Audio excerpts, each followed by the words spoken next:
Imagine being trapped in a burning building. Would you prefer to be rescued by a well-meaning amateur who's never held a fire hose, or a rough, unfriendly firefighter with years of experience? Your life depends on this choice.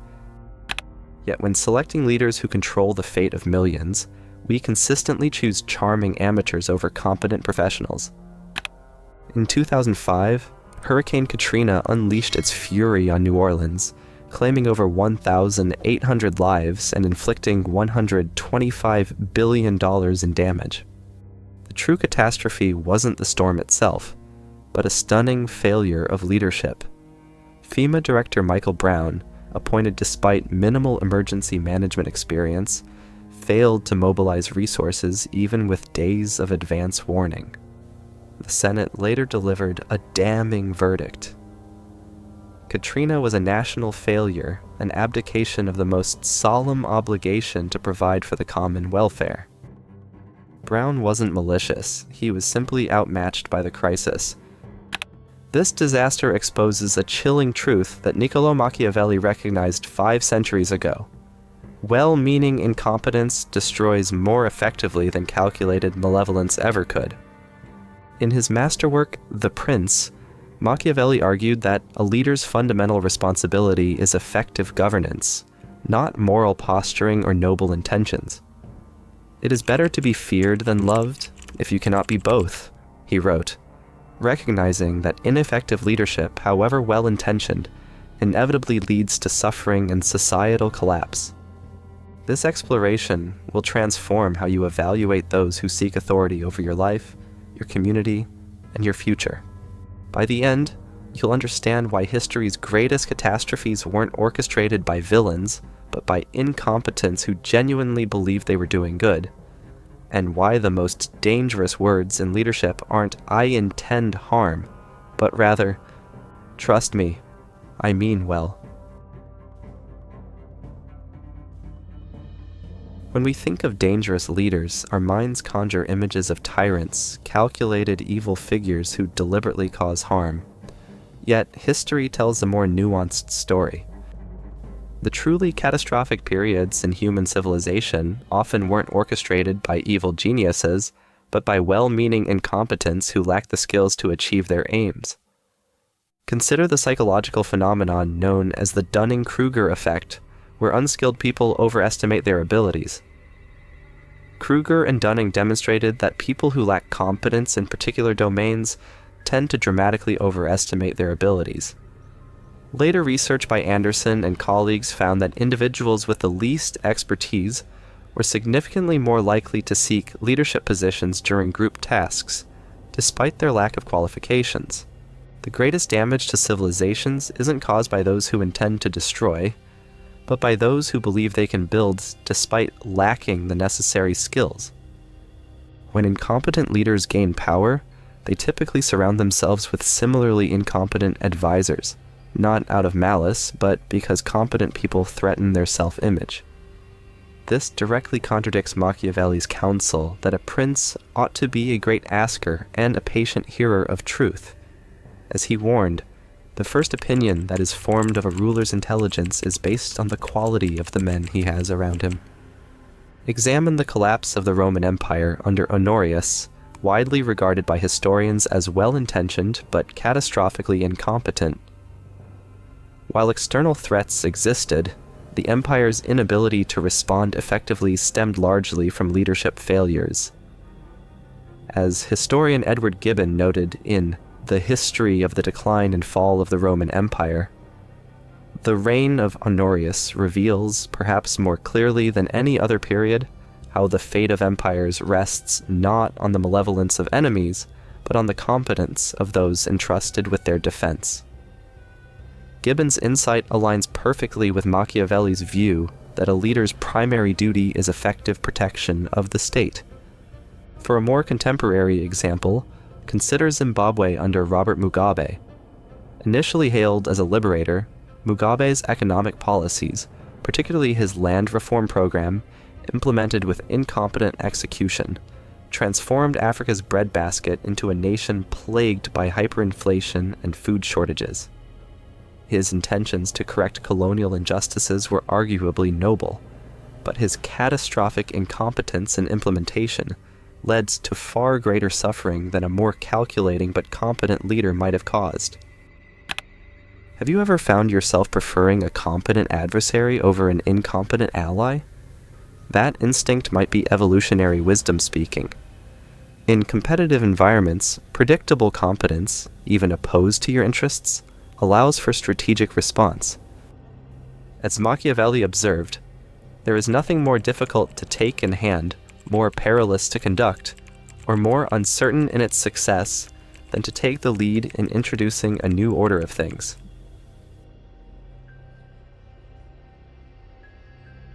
One of the most pervasive cognitive biases we face is the halo effect, our tendency to assume that people who possess one positive quality, like kindness, must also possess others, like competence.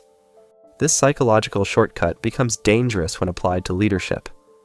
Groundbreaking work by Todorov and his team at Princeton University demonstrated this bias in action. When researchers showed participants brief exposures to the faces of political candidates, they could predict congressional election outcomes with approximately 70% accuracy based solely on facial appearance, particularly traits associated with perceived competence. Yet, follow-up research revealed virtually no correlation between these perceived traits and actual leadership performance. We are, in essence, selecting leaders based on how competent they look, rather than how competent they are. We don't select leaders based on competence. We select them based on their ability to appear competent, a distinction that has shaped and destroyed civilizations. This bias becomes particularly dangerous when combined with our natural preference for moral character. Recent research by Brush and colleagues found that moral traits significantly influence leader evaluation across diverse cultural contexts. Their multinational study revealed that voters consistently weigh perceived moral character heavily when evaluating political candidates. This aligns with earlier research which showed that voters often prioritize perceived trustworthiness over demonstrated performance in certain electoral contexts. Machiavelli would be appalled but unsurprised. He wrote, "Men judge generally more by the eye than by the hand, because it belongs to everybody to see you, to few to come in touch with you." This observation reveals Machiavelli's understanding that appearances often trump substance in leadership selection. A psychological vulnerability he believed competent leaders should strategically exploit. Think about a time when you supported someone, a political candidate perhaps, or a workplace supervisor, primarily because they seemed trustworthy or relatable. Did you examine their actual track record of competence with equal rigor? Corporate settings provide a striking example of this bias. Research by Chamorro Premusic analyzed leadership selection patterns and found that charismatic candidates were significantly more likely to be selected for CEO positions despite showing no correlation with actual performance. Meanwhile, PwC's Strategy and Annual CEO Success Study, examining thousands of leadership transitions, found that externally hired CEOs, often selected for their charisma, were approximately 30% more likely to be dismissed for performance issues within their first 3 years. But our biases aren't the only problem. Well-meaning leaders often create disasters by ignoring their own limitations, which leads us to the unexpected consequences of good intentions gone awry. The philosopher Hannah Arendt coined the phrase, "the banality of evil," to describe how ordinary people can commit atrocities through thoughtlessness rather than malice. But there's an equally important concept we might call the catastrophe of good intentions, the way well-meaning but incompetent actions create far more damage than calculated malevolence.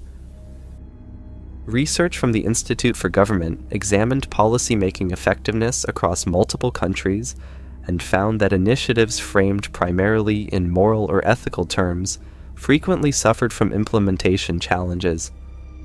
Their analysis of major policy initiatives revealed that policies designed with explicit normative goals often lacked sufficient attention to practical execution, resulting in a significantly higher rate of unintended consequences compared to those designed with clearly defined pragmatic objectives. Why does this happen? Moral certainty often prevents leaders from properly assessing risks. Good intentions create a psychological permission structure for bypassing normal safeguards. And when leaders frame their decisions in moral terms, criticism becomes more difficult, cutting off valuable feedback loops. The most dangerous leaders don't declare their malice, they declare their certainty. This insight aligns perfectly with Machiavelli's central thesis in The Prince, that governance should be judged by outcomes, not intentions. As he famously wrote, "In the actions of all men, and especially of princes, where there is no court of appeal, the end justifies the means." While often misinterpreted as an endorsement of cruelty, Machiavelli was actually making a pragmatic observation that leaders must be judged by the actual effects of their policies, not the nobility of their stated aims. Consider the catastrophic Great Leap Forward in China, where well-intentioned but drastically misguided agricultural policies led to the deaths of an estimated 30 million people. Mao Zedong wasn't trying to cause a famine. He genuinely believed his initiatives would increase food production. But his moral certainty, combined with an unwillingness to heed warnings from agricultural experts, created one of history's greatest humanitarian disasters. Similarly, India's well-intentioned 2016 demonetization policy, intended to fight corruption and tax evasion, caused enormous economic disruption that disproportionately harmed the poor. Prime Minister Modi's moral righteousness about fighting black money prevented him from implementing the policy competently or listening to economic advisors who warned of implementation problems. The psychological mechanism here is what researchers call moral licensing, the phenomenon where people who see themselves as moral feel permitted to act less ethically in subsequent decisions. As psychologist Daniel Efron observes, when people feel they've established their moral credentials, they worry less about appearing immoral in subsequent behavior. A leader convinced of their own moral rightness will often take riskier actions, ignoring expert advice and dismantling safeguards that might slow their moral mission. Think about it this way. Would you rather fly with a pilot who's kind but untrained, or one who's grumpy but highly skilled? In a plane, the answer is obvious, but when selecting leaders, we often make the opposite choice, a mistake Machiavelli would find not just foolish, but catastrophic. One of the most troubling aspects of this phenomenon is how differently we respond to evil versus incompetence. When we perceive evil, we mobilize quickly. Our psychological defenses activate and we unite against a common enemy. But incompetence rarely triggers the same urgent response. Research by Feldman and colleagues on the moralization of everyday behaviors found that participants consistently rated moral transgressions as more serious than competence failures in workplace settings. Their behavioral experiments revealed that individuals were willing to incur significantly higher personal costs to avoid collaborating with colleagues they perceived as ethically compromised compared to those they viewed as merely incompetent, even when the incompetence would likely cause greater practical harm. Society has built robust defenses against evil, but remains nearly defenseless against incompetence cloaked in good intentions. This asymmetry plays out clearly in organizational settings. When a leader commits an ethical violation, organizations typically respond swiftly, terminating employment or implementing new safeguards. But when a leader demonstrates incompetence, the response is often far more measured. Additional training, restructured responsibilities, or extended probationary periods.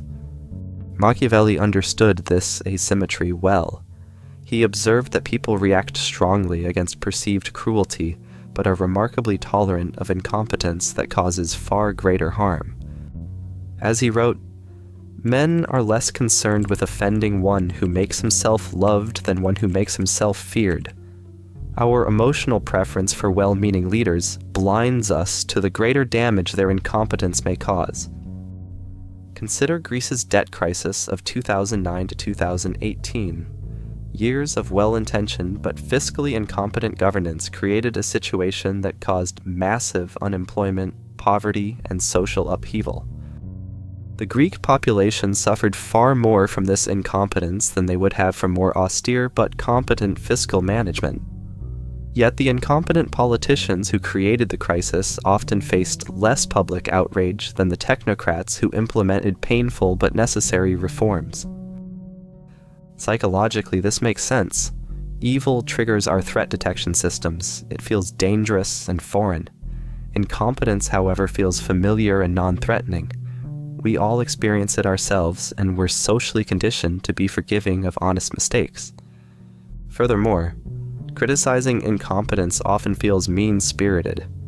It's socially acceptable to condemn malicious actions, but questioning someone's competence, especially when they're trying their best, feels like attacking their intrinsic worth. Ask yourself, how often have you remained silent about incompetence because the person seemed well-intentioned? How often have you given second chances to those who meant well but consistently failed to deliver? While malice is often self-limiting because it generates opposition, incompetence can persist indefinitely within systems. This principle was famously articulated in what became known as the Peter Principle, the observation that people in hierarchical organizations tend to rise to their level of incompetence.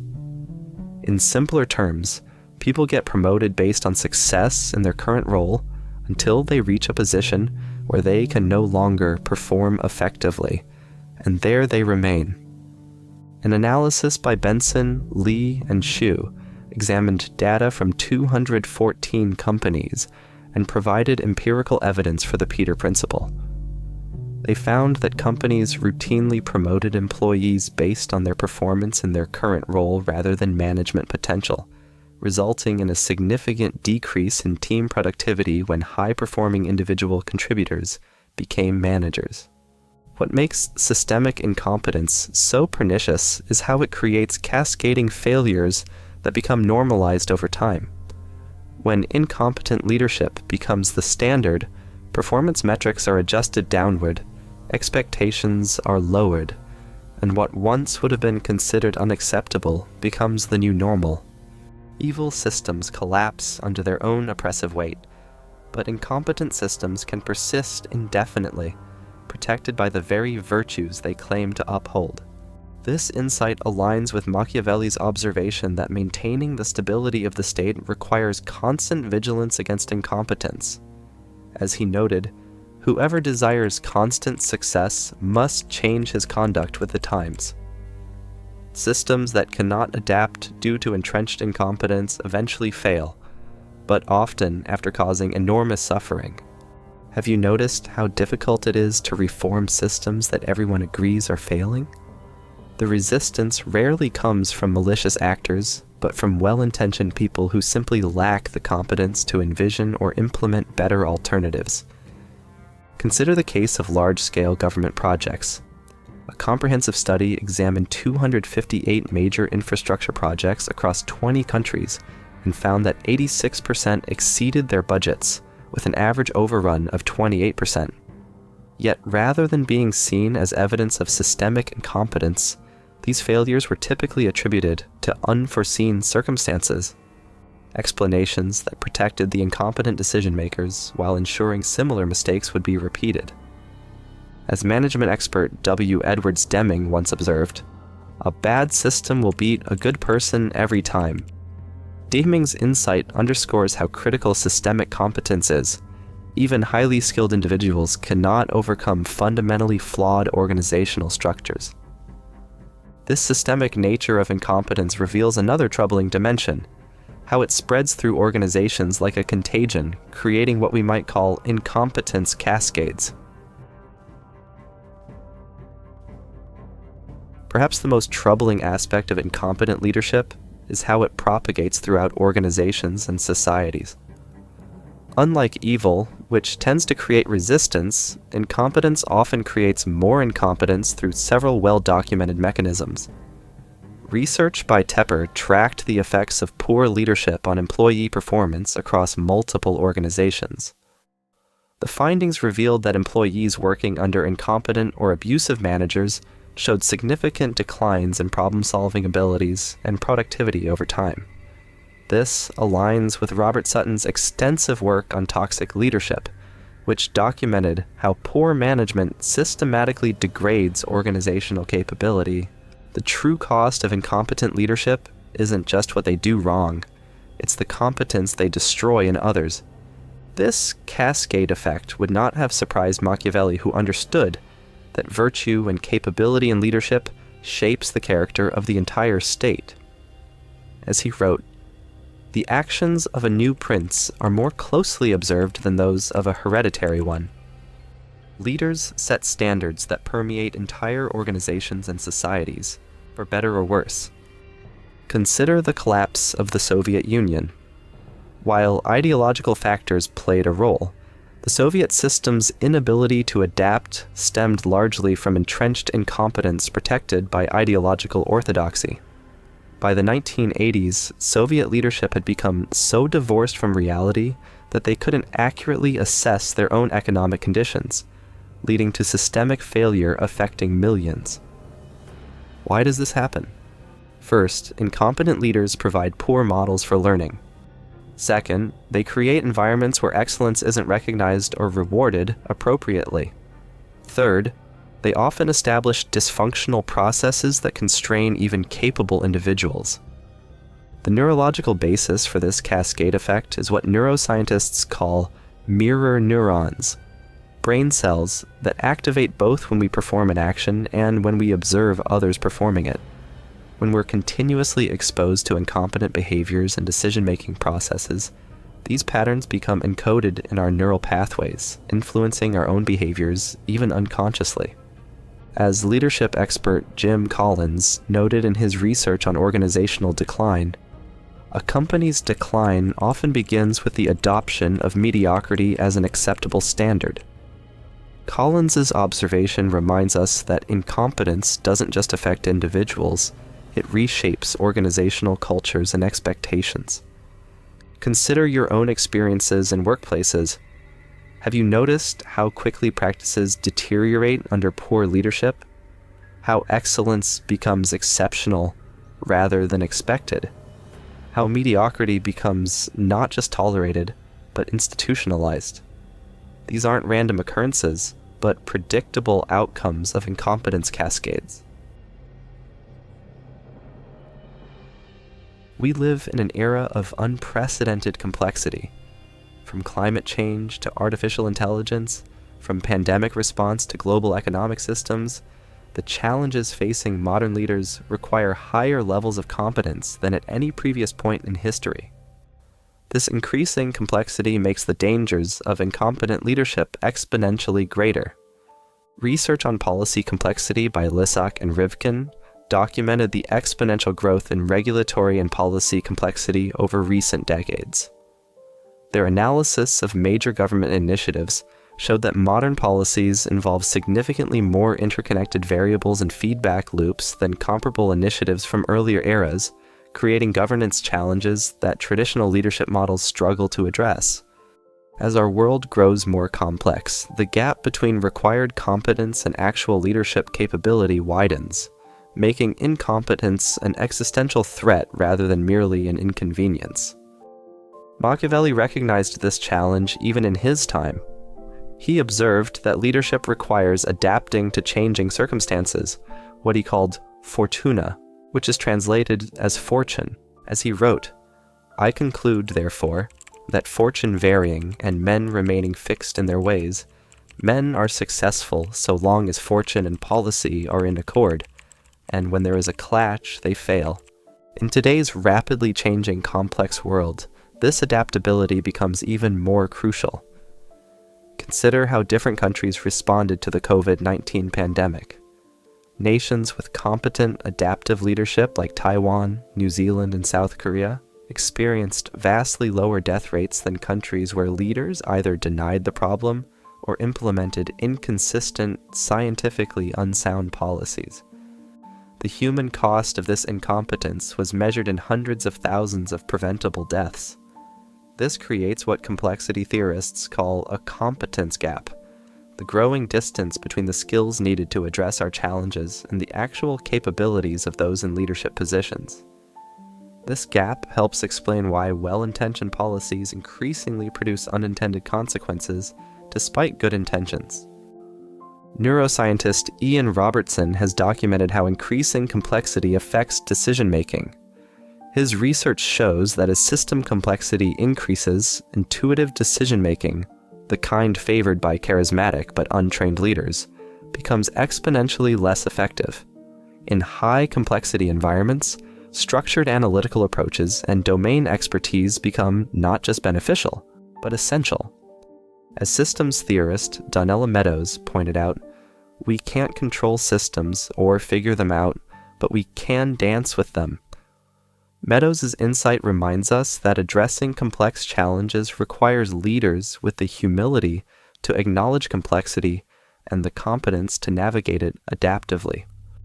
Imagine trying to solve a Rubik's Cube blindfolded by following your intuition. Now imagine trying to solve global warming the same way. The complexity of modern problems requires methodical competence, not just good intentions. If incompetent leadership is indeed more dangerous than evil, what solution did Machiavelli propose? Contrary to popular belief, his writings weren't simply a manual for amoral power-seeking.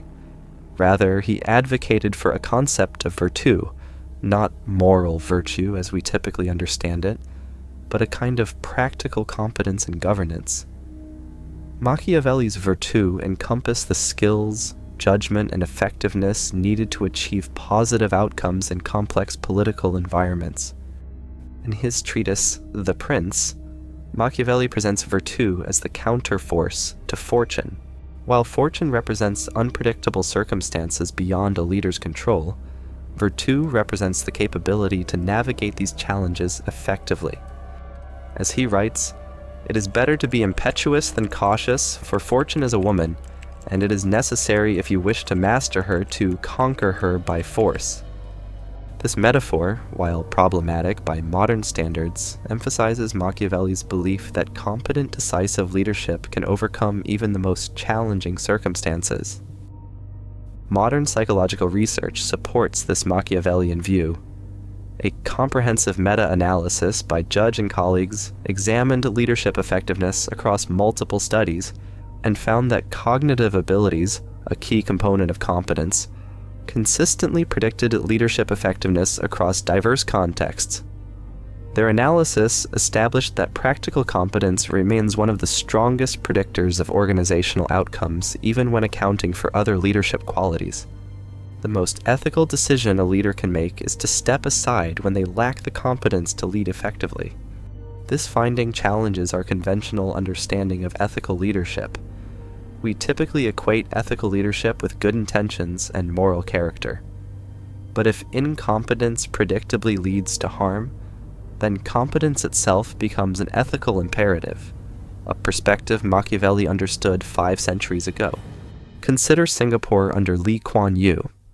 While criticized for authoritarian tendencies, Lee's exceptional competence transformed Singapore from a poor colonial outpost into one of the world's most prosperous nations. His focus on pragmatic outcomes over ideological purity exemplifies the Machiavellian principle that effective governance, even when occasionally harsh, serves the common good far better than well-intentioned incompetence. Consider medical ethics as an analogy. We would never consider it ethical for a person with no medical training to perform surgery, regardless of their good intentions. The potential harm from incompetence creates a moral obligation to develop competence before attempting to help. Yet in leadership, we routinely accept good intentions as sufficient qualification for positions that affect thousands or millions of lives. As philosopher Philippa Foot argued in her work on virtue ethics, virtues are not just good intentions, but the reliable dispositions to act effectively toward good ends. Foot's perspective highlights how true virtue requires not just wanting good outcomes, but having the skills to achieve them, a view that aligns precisely with Machiavelli's concept of virtù. Machiavelli's insight was that governance is a skill, more like medicine or engineering than a moral calling. Just as we wouldn't want a surgeon who is kind but incompetent, we shouldn't accept leaders who have good intentions but lack the skills to govern effectively. We began with a counterintuitive discovery that incompetent leadership may cause more harm than malevolent leadership. Through our exploration of psychology, philosophy, and Machiavellian principles, we've seen how good intentions without competence create devastating consequences, how our cognitive biases blind us to incompetence, and how complexity magnifies these dangers. Machiavelli's dark truth remains as relevant today as it was in Renaissance Italy. Competence in leadership isn't just a practical concern, it's a moral imperative. The most ethical action a leader can take is to develop genuine competence or step aside for someone more capable. This perspective challenges us to rethink how we select and evaluate leaders. It suggests that our tendency to prioritize perceived moral character over demonstrated capability may be causing unintended harm. And it reminds us that the road to societal dysfunction is often paved with good intentions, backed by insufficient skills. The neuroscientist Antonio Damasio once noted that we are not thinking machines that feel, we are feeling machines that think. Damasio's observation reminds us that our emotional responses often drive our rational judgments, not the other way around. Our emotional preference for well-intentioned leaders is deeply ingrained in our neural architecture. Overcoming this bias requires conscious effort, a willingness to evaluate outcomes rather than intentions. Machiavelli would urge us to judge leaders not by their character, charisma, or stated intentions, but by their demonstrated ability to achieve positive outcomes for the societies they lead. As he wrote, "The vulgar crowd always is taken by appearances, and the world consists chiefly of the vulgar." Breaking free from this cognitive trap requires us to become, in essence, less vulgar in our judgments, more focused on results than appearances. So what can you do? Start by auditing your leader's competence. Ask for results, not just promises. Develop what psychologists call knowing what you don't know, the awareness of where your own knowledge ends and expert knowledge begins. And when choosing who to follow, vote for, or promote, ask yourself, am I selecting based on who makes me feel good or who has actually demonstrated the ability to achieve positive outcomes? In a world of increasing complexity and urgent crises, competence isn't just a skill, it's survival. Thanks for watching. If you found this video valuable, share it with someone who values results over rhetoric, and don't forget to subscribe for more insights on leadership, philosophy, and psychology. Remember, today's choices decide tomorrow's future.